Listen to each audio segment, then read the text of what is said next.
সবচাইতে বেশি জান্নাতে প্রবেশ করাবে যে আমল, বিষ্ণু বললেন, এক হচ্ছে আল্লাহর ভয়, আরেক হচ্ছে সর্বোত্তম আচরণ। প্রিয় ভাইরা, ইসলামের মেজাজটাকে চিনে নেন, ইসলামের এসেন্সটাকে বুঝে নেন।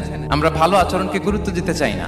অনেক নামাজি লোক দেখবেন নামাজ পড়তে পড়তে কপালে কালো দাগ ফেলে দিচ্ছে, বাসায় বউয়ের সাথে খারাপ আচরণ করে, খিটখিটে মেজাজের, প্রতিবেশীর সাথে শুধু ঝগড়া, কলিগদের সাথে ঝগড়া, মারামারি, দুঃসম্পর্ক, এরকম আছে না? নাই বলেন, আছে না? কিন্তু নামাজি, অনেক বড় হাজি, একদিনও কোরআন তেলাওয়াত মিস হয় না।